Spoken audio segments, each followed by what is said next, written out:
இந்த மாதம் பார்த்திங்கன்னா 7ஆம் இடத்திற்கு பெயர்ச்சி அடைகிறார், ரிஷபத்திற்கு. கடந்த ஜூன் மாதம் 6ஆம் இடத்துல பலமாக அமர்ந்துட்டு இருந்தார்.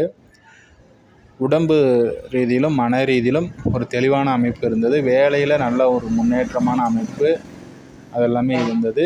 இப்போ 7ஆம் இடத்திற்கு அவர் பெயர்ச்சி அடைந்து உங்கள் ராசி அவர் பார்வை செய்வார். பெரிய அளவில் கடந்த மாதத்தில் இருந்த முன்கோபம், ஒரு எடுத்தோம் கவுத்தோம் அப்படின்ற மாதிரியான அமைப்புகள்லாம் இல்லாமல் நன்மைகள் நடைபெறக்கூடிய ஒரு அமைப்புகள். அதே சமயம் உங்களுடைய இல்லத்தாருடைய வாழ்க்கை துணையினுடைய வீட்டாரை அனுசரித்து செல்வது நன்மை அளிக்கக்கூடியதாக அமையும். 7ஆம் இடத்துல செவ்வாய் இருக்கும்போது கணவன் மனைவிக்கிடையில் பிரச்சனைகள் வரும். அதே நண்பர்கள், கூட்டு தொழில் செய்கிறவங்க, இந்த அமைப்புகளில் கவனமாக இருப்பது நன்மை அளிக்கக்கூடியதாக அமையும். அதே 7ஆம் பாவாதிபதி சுக்கிரன் பார்த்திங்கன்னா உங்களுடைய ராசிக்கு 10ஆம் இடத்துல வந்து அமர்றாரு. 10ல் சுக்கிரன் இருப்பது ஒரு சிறப்பான ஒரு அமைப்பு தான். தொழில் மேன்மை சிறப்பாக இருக்கும்.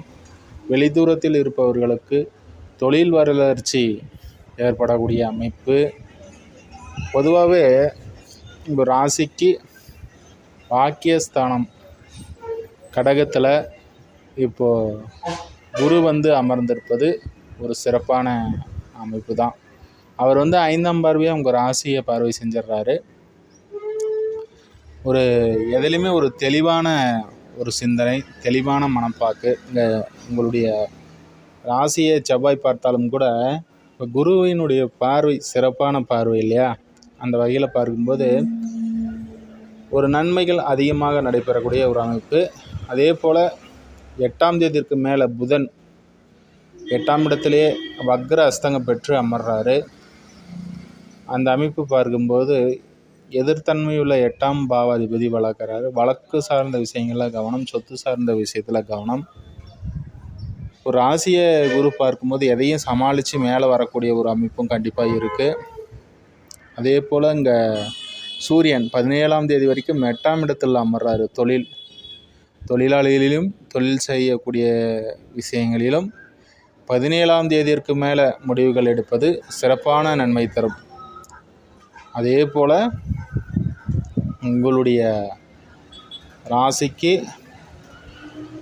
9ஆம் தேதி இரவு 2:05 சந்திரன் 8ஆம் இடத்தில் வருவது சந்திராஷ்டம தின நாட்களாக வரும். அந்த வகையில் உங்களுடைய பாக்கியாதிபதியாக அவர் வராரு. அந்த வகையில் தகப்பன் உறவுகள் மூலியமாகவும், அதே சமயம் உங்கள் மனதளவிலும் வண்டி வாகனம், வீடு இது போன்ற அமைப்புகளில் கவனமாக இருங்க. குறிப்பாக இந்த நாட்களில் ஒரு புதிய முயற்சியோ புதிய விஷயங்களும் தொடங்காமல் இருப்பது நன்மை அளிக்கக்கூடியதாக அமையும். அதே போல் இவர் சந்திரன் 8ஆம் இடத்திலிருந்து 9ஆம் இடத்திற்கு 9, 10 ஆகிய 2 நாட்களும் இங்கே மிதனத்திலே இருப்பார். 11ஆம் தேதி அதிகாலை 11:15 இவர் கடகத்திற்கு பெயர்ச்சி அடைவார். கடகத்திற்கு பெயர்ச்சி அடையக்கூடிய அந்த சந்திரன் இங்கே பலம் பெறுவார். ஒரு 5 நாட்கள் இங்கேயே அமரக்கூடிய சந்திரனால், அதாவது கடகம், சிம்மம் இந்த 2 வீடுகளிலும் சந்திரன் இருக்கக்கூடிய ஒரு அமைப்புகள் ஆட்சி பலம் பெறுவார். அடுத்தது வளர்பிறை அமைப்பில் வருவார். இந்த 2 அமைப்புகளுமே ஒரு சாதகமான அமைப்பு. அதே போல்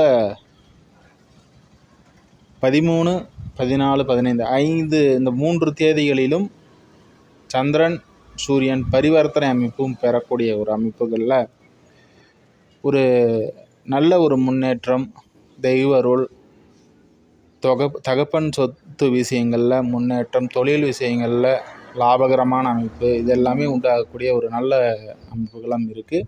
அதேமாதிரி 17ஆம் தேதிக்கு மேலே சூரியன் 8ஆம் இடத்துலேருந்து பெயர்ச்சி அடைகிறார். தொழிலில் இருந்த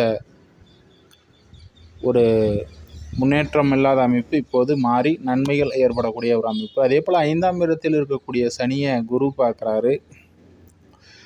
சகோதர வகையில் இருந்த கஷ்டங்கள், அதே போல் திரிகோண தொடர்பு உங்கள் ராசிக்கு ஏற்படும். குறிப்பாக அனுச நட்சத்திரக்காரர்கள் சிறப்பான அமைப்பு இல்லை. இப்போ அனுச நட்சத்திரக்காரர்களுக்கு குருவினுடைய பார்வையும், அதே போல் இங்கே சனியையும் குரு பார்வை செஞ்சிடறாரு. அந்த அமைப்புகளில் சகோதர வகைகள் நன்மை, ஒரு வீடு சார்ந்த விஷயங்களில் நல்ல முன்னேற்றம், உடல் ஆரோக்கியம் சிறப்பாக இருக்கும், தாய் வழி உறவுகள் நன்மை அடையக்கூடிய ஒரு அமைப்பெல்லாம் இப்போது விருச்சிக ராசி நண்பர்களுக்கு ஏற்படும். நண்பர்களே, அடுத்ததாக தனுசு ராசி நண்பர்களுக்கு எப்படி இருக்குது ஜூலை மாதத்திற்கான ராசி பலன் அப்படின்று அடுத்த பதிவில் பார்ப்போம். நன்றி, வாழ்த்துக்கள்.